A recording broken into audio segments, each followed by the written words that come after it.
Selamat pagi anak bapak sekalian. Kembali kita akan repa sebelum kita memulai pembelajaran lewat daring. Mari kita berdoa. Kembali kami mengucap syukur atas segala kebaikan-Mu Tuhan yang Kau limpahkan bagi kami. Pagi ini kami boleh kembali untuk melihat, mengalami, bahkan akan melakukan banyak hal di dalam waktu yang Tuhan beri bagi kami. Namun sebelumnya kami mau belajar kebenaran firman-Mu. Roh Kudus kuasai hati pikiran kami, dalam nama Yesus kami berdoa. Amin. Shalom anak bapak sekalian.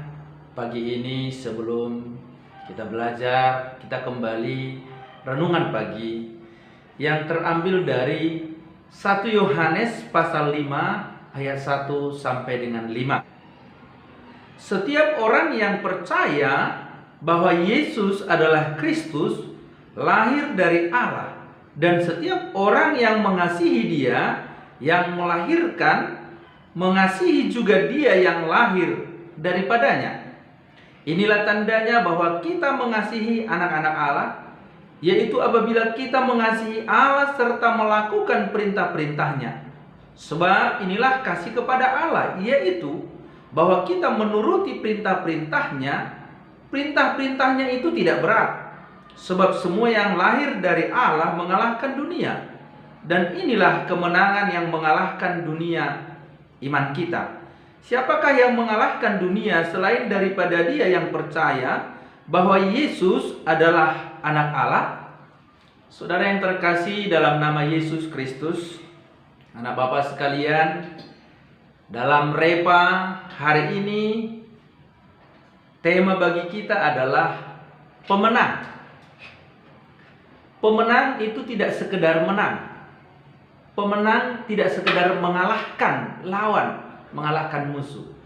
Tapi pemenang itu adalah selalu menang. Menang dan menang. Dalam segala pertandingan, dalam segala perjuangan, dalam segala upaya, dia menang.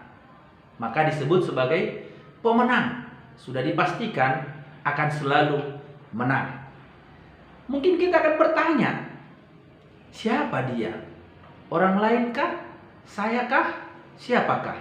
Nah, berdasarkan kebenaran firman Tuhan, yang disebut sebagai pemenang itu ialah yang pertama, setiap orang yang lahir dari Allah.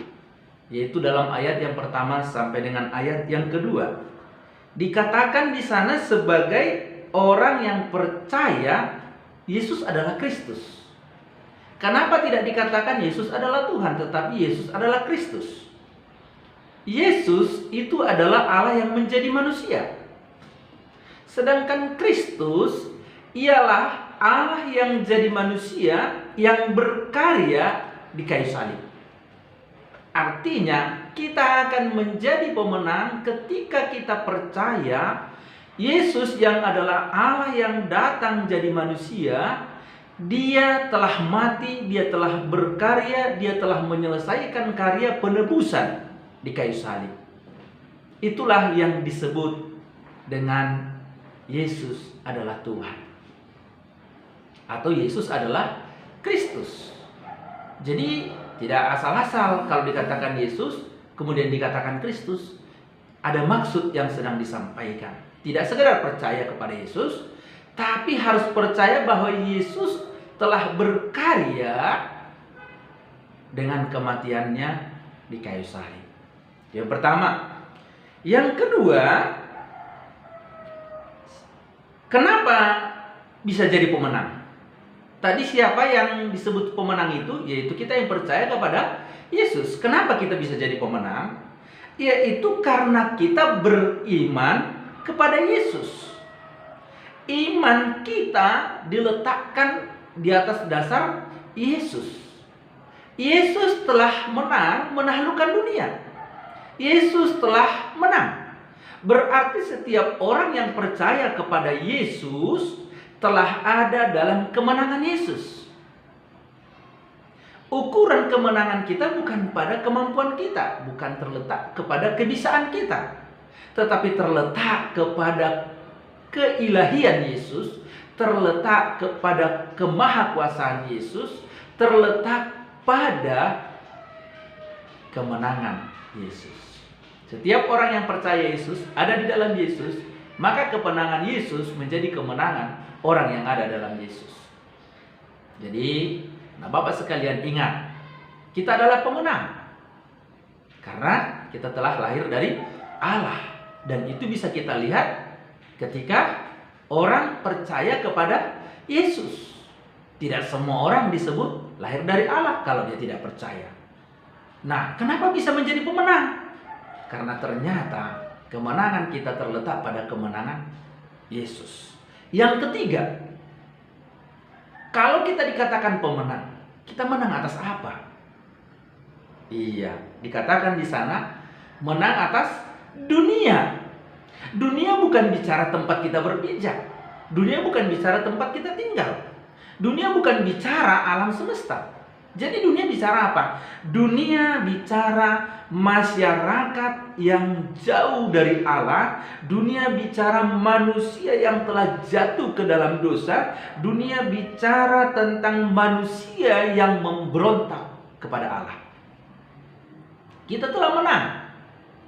Kalau dunia itu memberontak kepada Allah karena memang dia tidak punya potensi untuk mengikuti Allah, sebab dia ada di dalam kuasa dosa. Bagaimana dengan kita? Nah, setiap orang yang sudah percaya kepada Yesus Kristus, yaitu mereka yang lahir dari Allah, mereka mengalahkan dunia karena apa?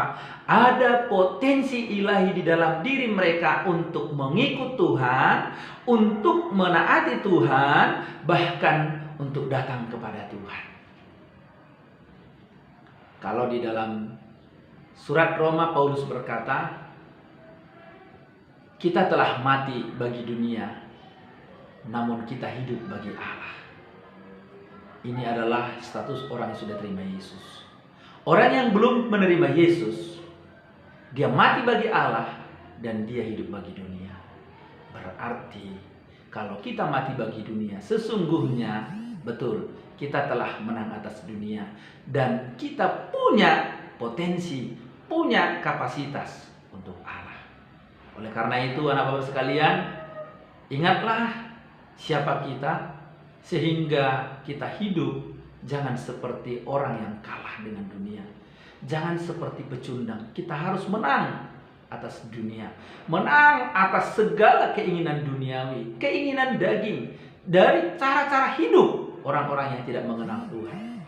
Kita, anak-anak Allah, jangan mengikuti cara hidup dunia. Ini kebenaran firman Tuhan yang menjadi rema bagi kita. Tuhan Yesus memberkati. Amin. Terima kasih Bapa di sorga, terima kasih Yesus, terima kasih Roh Kudus atas kesempatan yang Kau beri bagi kami untuk renungan pagi. Biarlah kebenaran firman-Mu bekerja dalam hidup kami. Di dalam dan demi nama Yesus kami berdoa. Haleluya. Amin.